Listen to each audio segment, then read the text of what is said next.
In this video, we're going to be talking about the one big thing that I don't think I've shared before that can help you accelerate your student journey.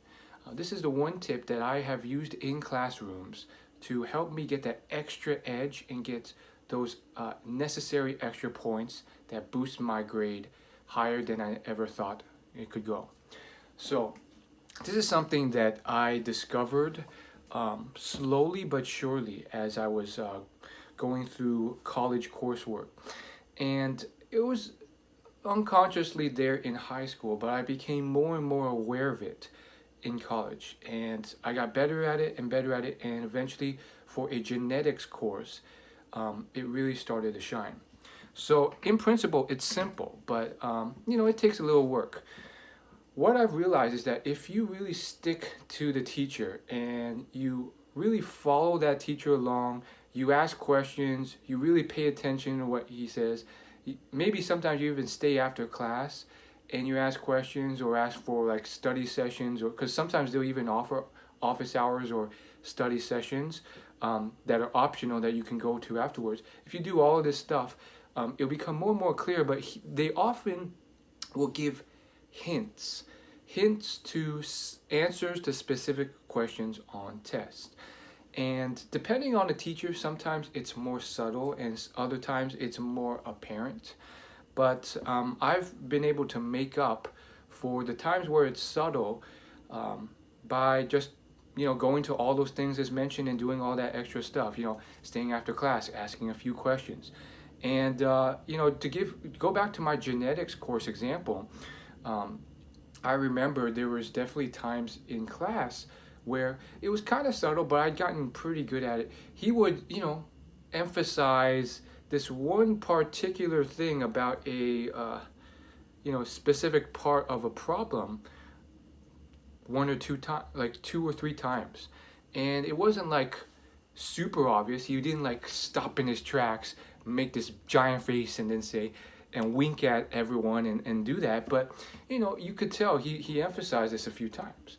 So right off the bat, you had a sign, a clue that maybe this is going to be tested on. So I made note of that. Taking notes is really important. So writing that down kind of just burns it into your memory. And then, of course, when you stay up after class, most people leave. Sometimes everyone leaves. And sometimes there's a line, but usually it's a short line of 1 or 2 or 3 students. So you wait your turn in line, and then you ask about that particular thing. If you know it's going to be on a test because he's made it obvious, maybe use your question for something more useful, like a second thing that he might have been hinted at, which sometimes happens, or a third thing.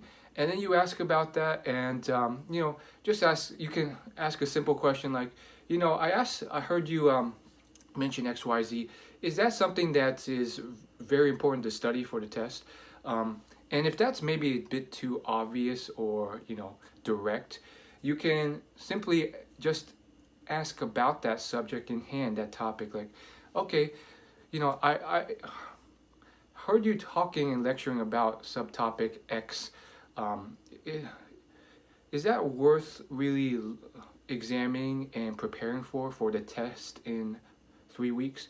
It's just something maybe more on the topic at large. These are just examples. You can use it based on your specific situation and teacher. But generally they'll give some like spiel like da da da da da, and you'll get a sense for whether it's either positive or negative. It should come off fairly obviously.